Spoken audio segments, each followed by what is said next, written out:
राज्य में संपत्ति की खरीद फरोख्त के दौरान काले धन के प्रवाह पर नकेल कसने के लिए सुप्रीम कोर्ट और राजस्थान हाई कोर्ट के सख्त रुख के बाद राज्य सरकार ने बड़ा कदम उठाया है। इसके बाद राज्य सरकार ने संपत्ति की खरीद फरोख्त में कैश लेन देन न्यूनतम हो, इसके लिए नए दिशा निर्देश जारी किए हैं। प्रदेश के वित्त विभाग ने सभी रजिस्ट्री कार्यालय में एक पत्र जारी किया है। क्या कहा गया है, रिपोर्ट में देखिए।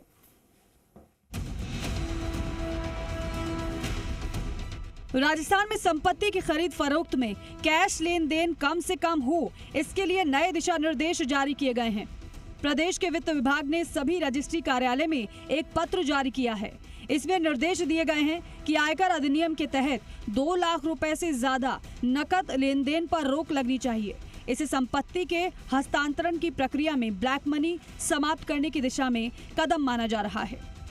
नए फरमान से जितनी भी रजिस्ट्री या संपत्ति का हस्तांतरण होगा, उसमें ब्लैक मनी का ट्रांजैक्शन नहीं हो, इसके लिए प्रभावी कदम उठाए जाएंगे।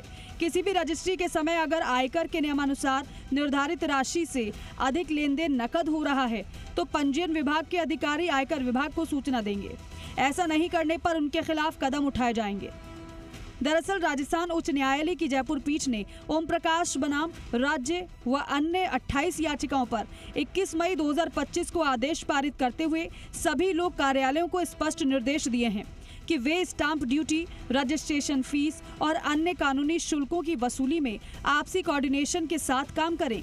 वित्त विभाग के शासन सचिव राजस्व कुमार पाल गौतम ने जारी परिपत्र में राजस्थान हाई कोर्ट ने 16 अप्रैल 2025 को सिविल अपील संख्या 52002025 the correspondence PBANMS educational institute बनाम B गुणाशेखर का हवाला देते हुए दिशा निर्देश जारी किए हैं। उन्होंने साफ साफ चेताते हुए कहा है कि यदि किसी संपत्ति लेन देन में नकद भुगतान आयकर अधिनियम द्वारा निर्धारित सीमा से अधिक होता है और ये जानकारी उप रजिस्ट्रार के संज्ञान में आती है, तो उसे अनिवार्य रूप से संबंधित आयकर प्राधिकारी को सूचित किया जाना चाहिए। यदि उप रजिस्ट्रार इस जानकारी को छिपाते हैं या रिपोर्ट नहीं करते हैं, तो उनके खिलाफ सख्त अनुशासनात्मक कार्रवाई की जाएगी।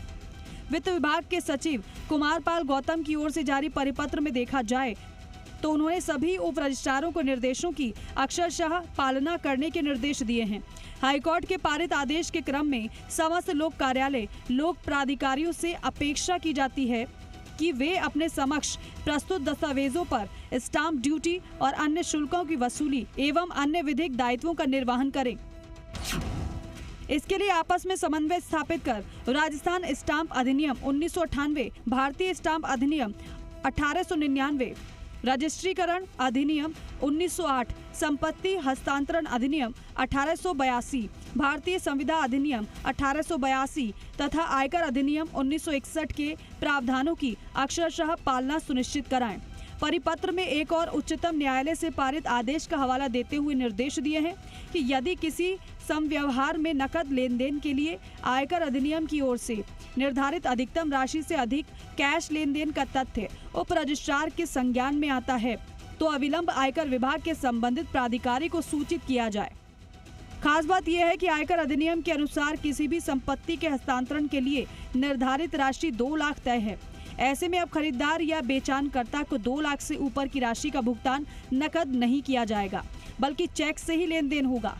ऐसा नहीं करने पर जुर्माना लग सकता है। आयकर विभाग आयकर अधिनियम की धारा 269 ST के तहत किसी व्यक्ति को एक ही दिन में एक ही व्यक्ति से 2 लाख से अधिक नकद राशि प्राप्त नहीं करनी चाहिए। आयकर विभाग को जब भी इस तरह की सूचना मिलती है, चाहे वो अदालत, रजिस्ट्रेशन विभाग या अन्य किसी स्रोत से हो, तो विभाग को कानून के अनुसार जांच करनी होगी। अगर पाया जाता है कि आयकर अधिनियम की धारा 269 ST का उल्लंघन हुआ है, तो संबंधित व्यक्ति पर जितनी राशि नकद में ली गई है, उतने ही जुर्माने का प्रावधान है। उदाहरण के तौर पर किसी भूखंड के बेचान नामे में विक्रय मूल्य 15 लाख रुपए पेश किया जाता है, तो इसमें केवल 2 लाख रुपए तक का कैश भुगतान किया जा सकता है। शेष 13 लाख का चेक या RTGS किया जा सकता है। बहरहाल राज्य सरकार ने साफ संकेत दे दिए हैं कि अब प्रॉपर्टी के नाम पर ब्लैक मनी की घुसपैठ बर्दाश्त नहीं होगी, चाहे खरीदार हो या रजिस्ट्रार। अब हर किसी को नियम मानने होंगे, वरना नियम तोड़ने की कीमत चुकानी पड़ेगी। जुर्माने से लेकर सस्पेंशन तक ये निर्णय न केवल काले धन पर लगाम कसने में कारगर होगा, बल्कि पारदर्शिता और कर अनुपालन सुनिश्चित करने की दिशा में राज्य सरकार का एक ठोस कदम है। अब संपत्ति बाजार में कैश ट्रांजैक्शन की जगह डिजिटल और बैंकिंग माध्यमों से ही लेन देन किया जा सकेगा। दीपक गोयल, जी मीडिया, जयपुर।